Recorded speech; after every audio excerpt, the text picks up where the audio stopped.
Hey everyone, Egman here with another video. I know I haven't covered this set at all, and just kind of like a mix of personal things. And I'm going to Dallas this weekend, and it dropped that this is coming out September 20th, and I mean it's kind of like a flip flop if they decide to have these sets out on the weekend they're out. So they decided that Draft Box 4 is going to be released, and so that made me scramble and say, oh, what cards do I need to know about, and which cards, what deck am I running now? Because now that just threw everything up in the air. So I'm just apologizing. I'm sorry. The content's been slow, and I appreciate you guys being patient. But here's just pretty much going to be like a whole kind of big review of what I think about this set, cards I think are important, and all that. So first, just about this, it's $100 for this draft box, and honestly, I don't know if I think I'm just gonna buy singles, and I mean that wholeheartedly. I'm not trying to pitch my, oh, look, you can support me on TCG Player by buying singles. But hey,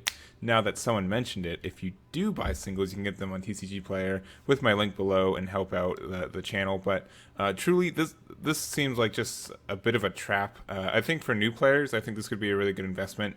And really the biggest thing that it depends on are what the ratios for the packs are. If they are the same ratios that we've always have, then this can be bad. And why am I suggesting alternative ratios? So for this set, there are 60 common cards, 45 normal, 36 rares, 24 super rares, and 10 campaign rares. Let's look at this compared to the previous packs. And so 18 rares compared to, what was it, 36, 16 super rares compared to 24, and then you also have the special rares, but campaign rares, right? Twice as many campaign rares, right? With the dual saying, what is it? The dual power. You know what I'm talking about, right? So there's just a lot of cards in this set, and so there's 103 new cards total. In set 7, there are 141 new cards, and then on top of that, a lot of these packs are going to be muddled with a bunch of reprints that some people care about, but not. I'd say people like me who've been keeping up with the game since set 2, they're not as needed, not as important. So it'd be really hard to plus off this, in my opinion, not knowing the pull rates. But especially for $100, even looking at this, not this pack, but it's $70-$80 for a box, right? So an extra $20, and what's it get you? Just 4 of these Vegetas, which I think these will be pretty cheap to pick up. Honestly, I think this could be a really good leader. Someone just has to break him with some crazy color combination, but that's just my thought. There's 103 new cards, and then 72 classic reprints. And who knows how many campaign rares are going to be per box? If it's 3 of what we're used to, that's going to be awful trying to get all those. So it just seems like a lot of potentially a lot of money. I don't know though. No one knows. If I know, I'll update and I'll make a video about it. But that just seems like a bit of a trap for me. So that's why I think I'm going to be buying singles primarily.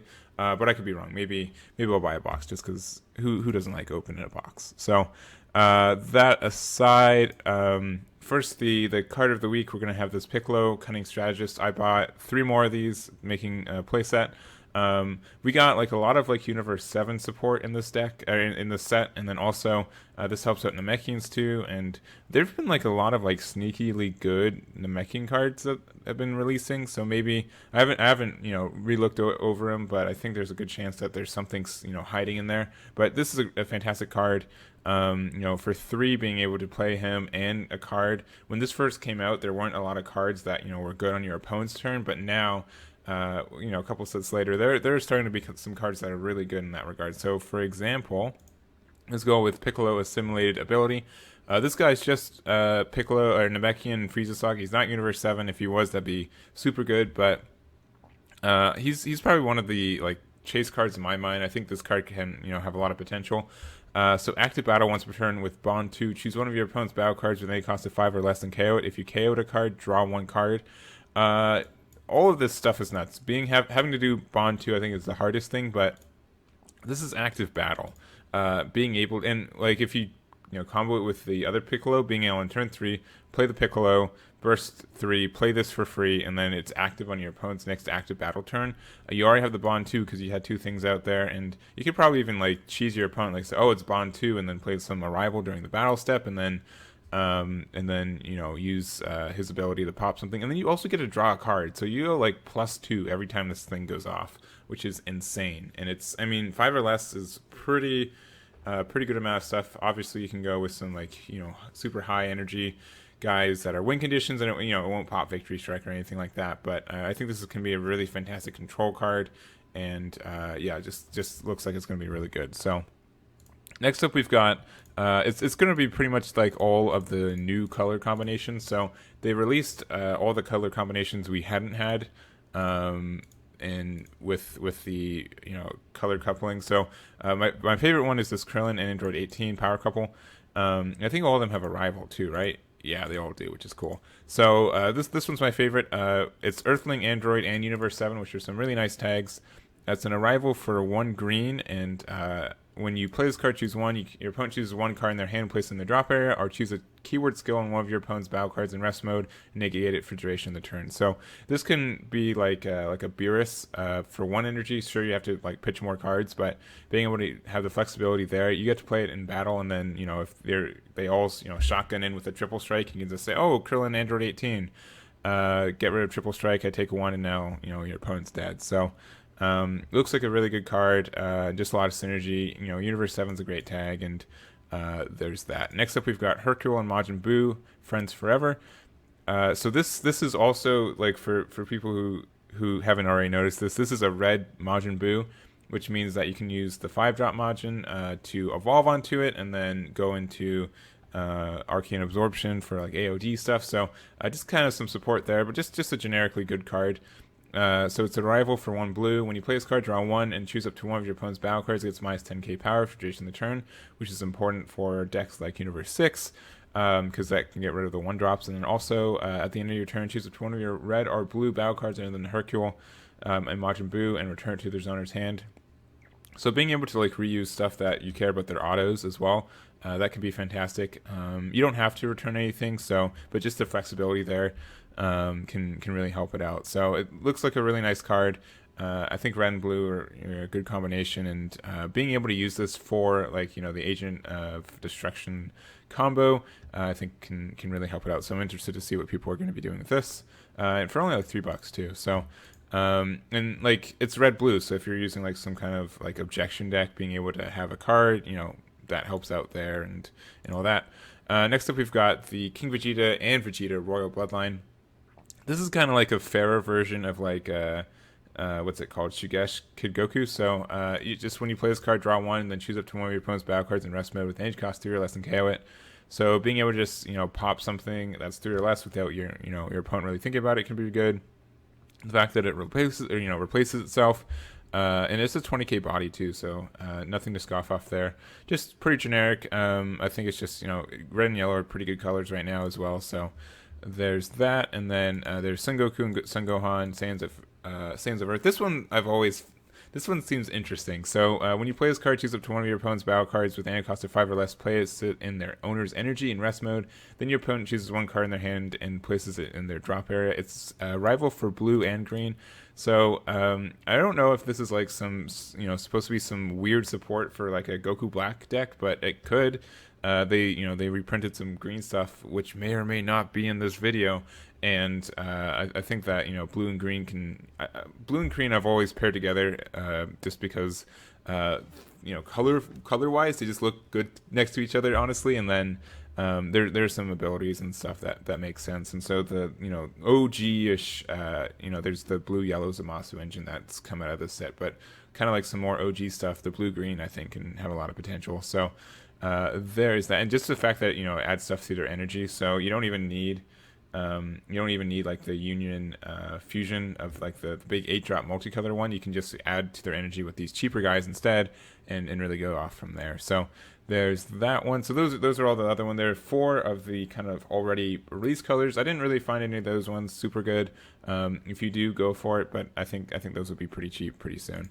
Next up, we've got some of the campaign rares. So they are duo power rare. That's the official term, but I'd say like immediately this Gohan and Trunks are really good. This Trunks is just by himself. Like this is an outrageous card. So Overwhelm 3, when you play this card using Overwhelm, it gains critical for duration of the turn. So it's already a free 15k crit, right? And then also Active Battle, choose one card in your hand and send it to your warp. This card gains double strike for duration of the turn. So, it's a double strike crit for 0 energy. That's absurd. And then it pairs up with this Son Gohan. This is Gohan, by the way. So many people think this is Goku. It's Gohan. I know we don't really see like future Gohan go SS3, but yeah. So this Gohan. So you can only have one of them. But when a black card is removed from your battle area by a skill, activate the skill. You may play this from your hand, and it's a blocker with 15k. I think like it could have just been like a blocker with 5k, and this still would have been great. But being able to play this for free, it would proc off of, like, for example, this Trunks getting removed by its own Overwhelm. You can say, oh, okay, I'll play Son Gohan based off this card being removed from the battle area. It doesn't say if it's your opponent's skill, and doesn't say KO. It's just removed from battle area by a skill. You get it. So a really good mix of offense and defense, being able to really push in hard with a double strike crit, and then being able to defend yourself next turn as well. So great little combo there. This is like super sold out already. I expect these ones to be pretty expensive. Next up, we've got Son Gohan, Master and Pupil. This card's really interesting as well. So activate main for 1 green. Send this card from your hand to your warp. At the end of your opponent's next turn, play this card from your warp with this skill from your warp. And then also, when you play this card, choose up 2 cards from your life, add them to your hand. This is a really flexible card. Being able to take your life, 1 energy for 2 life is fantastic.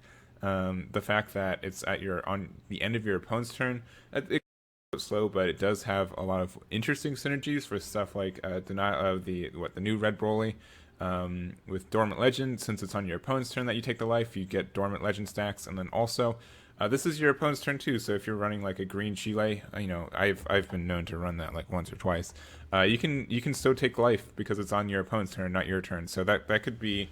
I haven't dived deep in it, but I really want to, because being able to Self-Awaken was like the one thing that Chile was kind of bad at, and so being able to find a card that goes around that is really neat. So this is also Son Gohan Childhood.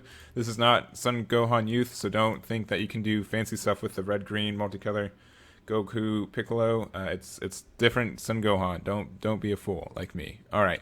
Next up, we've got the only other 2 I really liked. I didn't really like the blue ones too much, and the other Piccolo wasn't so good. And what I don't even remember the red ones are. I didn't think they were fantastic, but I could see these this Bardock and Son Goku being potentially good. So active main, if your leader's yellow, this is like the worst statement. Other than that, like, these cards are good. But your opponent has 3 or more energy, and a Bardock Father and Son isn't in play in your battle area. Choose up to one of your opponent's battle cards, switch it to rest mode. If you do, switch it to rest mode, play this card from your hand. And then this Goku, if your opponent has 3 or more energies and Son Goku Father and Son isn't in play in your battle area, when your opponent's battle card is switched to rest mode by a skill, activate the skill. You may play this card from your hand. So being able to just play these 2 for free, so just 2 free 15ks, while also being able to put something to rest, is a pretty good value swing. Sure, you have to you lose a little bit of hand advantage, but being able to just play these 2 for no energy, honestly, right? As long as you get to turn 3. Could be a really big swing, and can deal a lot of damage, especially since they're 15k. So they force your opponent to like discard cards for Awakened Leader swings and stuff. So this I could see this being like if we see like a new Storm deck. Obviously Yellow Broly is a fantastic aggressive deck. So being able to put these cards in there makes a lot of sense immediately, and I'm sure some people will find some beat down with this. So. Choose up to one of your opponents, but you have to actually switch to rest mode. So there's some counterplay, but it's pretty normal to see that happen. So next up, we've got the Zamasu stuff. So there's some support in here. The 2 important cards I find are there's the Super Saiyan Rose Goku Black, a Delicate Plan. So active battle for 2, play this card from your hand, then choose up to one of your opponent's battle cards, and it costs 2 or less, and KO it. So being able to just play this for 2 like reactionary active battle is fantastic. So they could be like swimming in with like a crit Gohan or something, and then for 2 energy you just play this for free and go there. And then active main the idea is that on turn 2 you leave yourself untapped, which makes a lot of sense for defense stuff. And if they're playing stuff with counterplays, then you activate battle this. And then after this, on active main for 3, choose up to 1 green Zamasu card in your hand with energy cost 5 or more and play it. Then at the start of your opponent's next main phase, choose up to one of your green energy, switch it to active mode. So it just kind of lets yourself really puts down a game plan. Being able to play this for 2, blow up something, and then play the big 5 drop. This guy. So active main for 1. So this guy can come out for pretty much 2 ways. But if you have 3 or more energy, choose green battle cards in your battle area with 5k power or more and total energy cost of 5, and place them in your drop. Play this card from your hand. So you can like play him for him. But when this card attacks, your opponent chooses 1 card in their hand and places it in the drop area. I think you can play him for him because indestructible. I think it's only. I have to actually double check that, but being able to just for 1 get out this big guy who also like negs your opponent's hand while putting pressure, I can see that being really really good. And it also reminds me of like the big 7 drop that came out. Let me see if I can find him. I'm gonna go off script real quick. Let's see if I find him. Let's see. Yeah, Dragon Ball singles. Normal. Where is he? He's probably super cheap right now. But there's this one. Here it is. Twisted Justice. So you Union Praetor this for 5.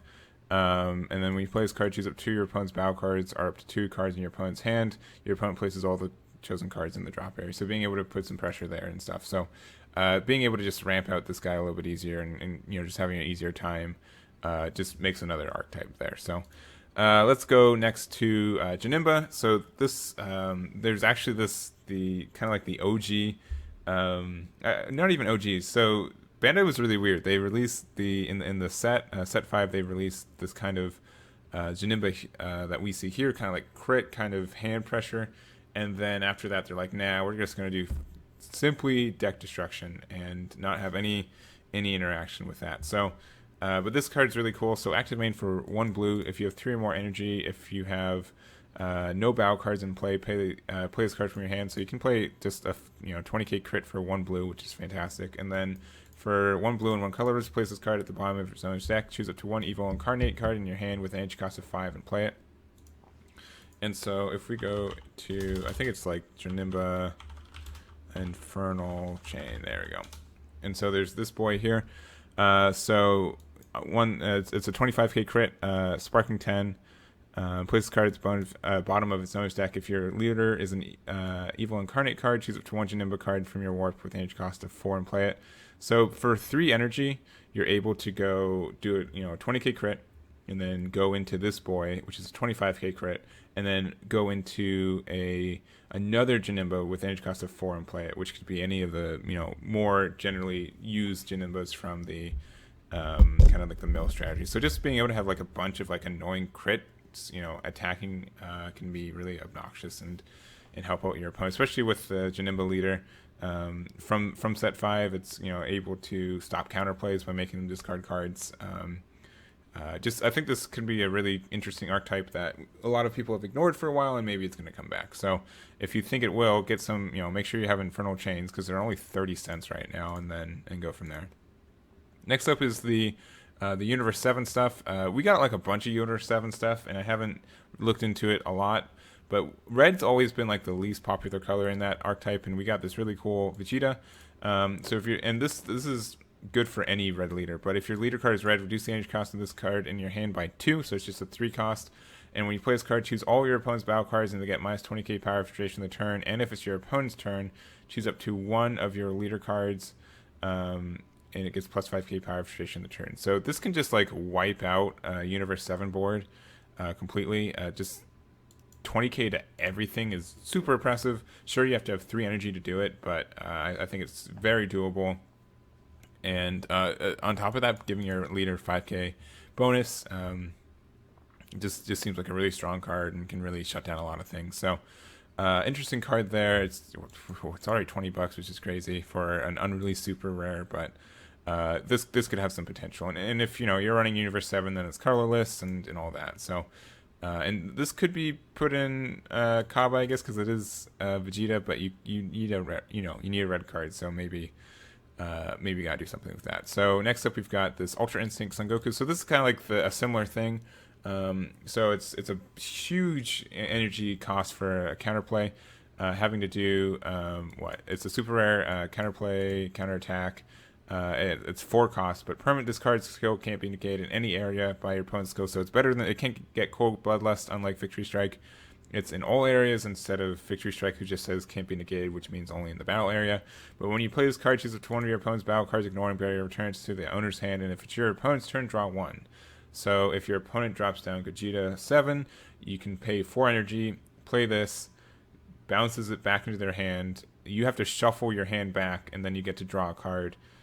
You draw 3 for Gogeta, and then you get to draw 1 for this. So this is a really good counter for things like that, and just super big, combo cards. If you, even like the old Height of Mastery kind of, Victory Strike build, if you have 4 energy open and they just kind of go past the height, then you can just say, counterplay with Ultra Instinct, and then bounce it all the way back, and then they've pretty much used their entire turn, right? Because it's 4 energy for 4 energy.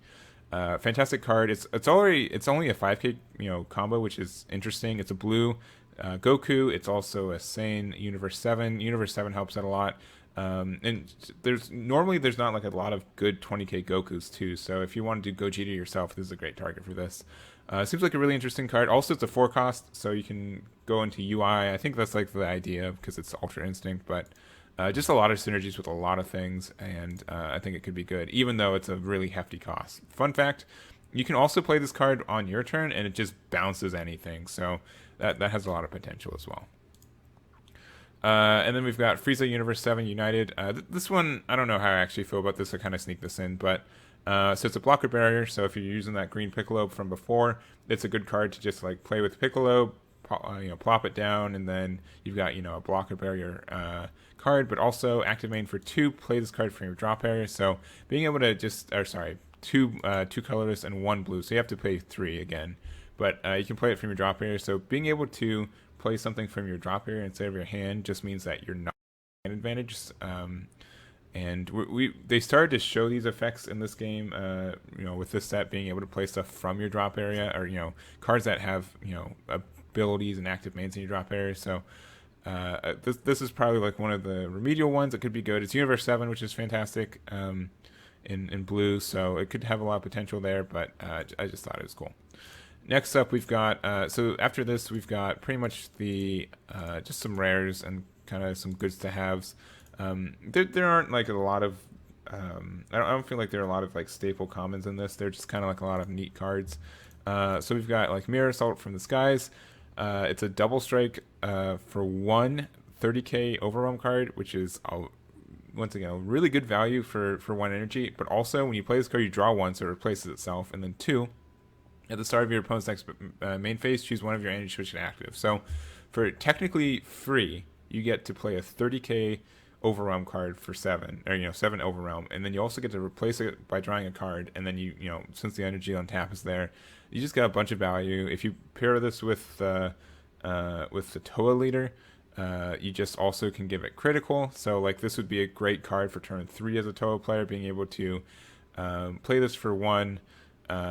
Give it crit, give it big 30k double strike crit, and then also if you also have like Vegeta out and being able to recycle stuff, this just seems like a good card. And it's also a 5k combo, which I think is absurd. I think this should have been a 10k combo, but being a 5k combo is just means it's never super dead. I think this card's insane. It's like the cumulation of like it's like what we're looking for in an Overwhelm card. I think a lot of like sets have pretty much said, oh, here's the creep into what's the best we can do, and I think this is that. Next, we also have Jiren Shackles of the Past. A lot of people have been kind of like memeing with this card. So it's one drop 5k barrier permanent. You can only have 1. When there are 10 or more battle cards in your drop area with 10k power, at the start of your main phase for the duration of the turn, this card gets plus 25k power, double strike, and dual attack, and your opponent can activate counter skills unless they place 2 cards from their hand into their drop area as an additional cost. So this guy can get is a 30k double strike dual attack. It's also a 1 drop, which means that you can give it there's a card that untaps it, but even if you're like playing like Broly, being able to untap it that way, or even if you have like Shenron leader, being able to give this like a bunch of power, it can just be really absurd. Just the only thing that can, if it's a removable threat, honestly, is a barrier 5k, so it could have some potential of not, sticking around a whole turn. But this people see this card and they think, oh, this could be fancy. I think $4 is too much, but I think someone's gonna make some kind of cheese deck with it. I'm not sure how good it's gonna be, but at least this is like card design that people want to talk about, so I think it's a cool card. Next up, we've got King Vegeta, the Majestic Ruler. A lot of people think this card's gonna be broken. I still think like 6 energy is a hefty cost to get this boy out. It's also a 5k combo for some weird reason. They've been really making these big drops 5ks, but yeah, negate the skills of all other battle cards. Boom, bam, done. Really, really powerful card. Can really just win the game. It doesn't mean like counters, or it doesn't mean like super combos, but just being able to it's like that 6-drop foo, or like 10 cost foo you can play for 6.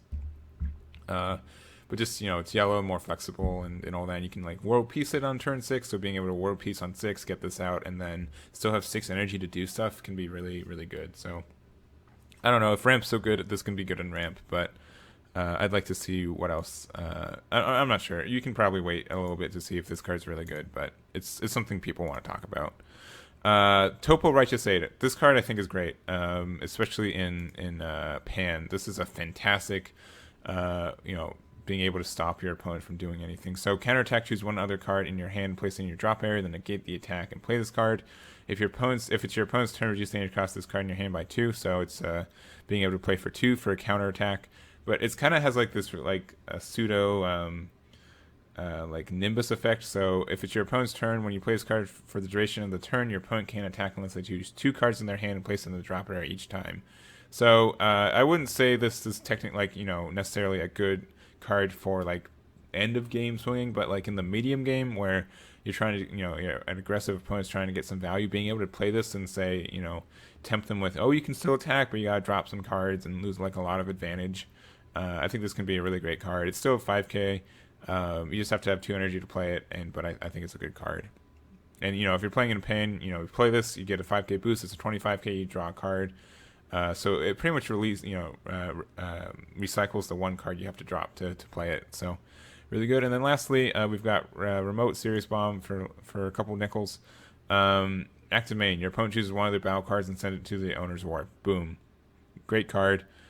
This gets around the 1-drop Universe 6 boys and girls because it doesn't KO it. It just sends it to the warp and all that. So it's just a good card. I don't know. I'd like to see if more people are going to be using this, but for 1 energy, getting rid of something that costs maybe more than that, and kind of trapping your opponent if they've got something in rest mode and something in not rest mode, being able to swing into the rest mode thing and then destroy the card they think is safe.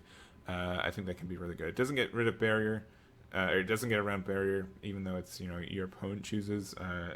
It just can't be chosen by cards by your opponent's effects, so you can't get rid of stuff like that. But I think this can be a really nice tech card, and it really reminds me like a lot of those like 1-drop extra cards that destroy stuff. But this can be good in anything, and if your opponent's not playing more than 1 or 2 cards, it's really easy to get what you want because it's the only card they have left. So that's going to be it for me. Let me know what you guys think. This is pretty rambly and not as coherent as my other stuff, so I apologize about that. Hopefully you got a little bit of insight. If you want to talk about any cards in the comments below, I am going to be active in there as always. Love to talk about this set. Let me know what you guys are excited to pull. Let me know if you're buying any product, and yeah, I'll catch you all next time.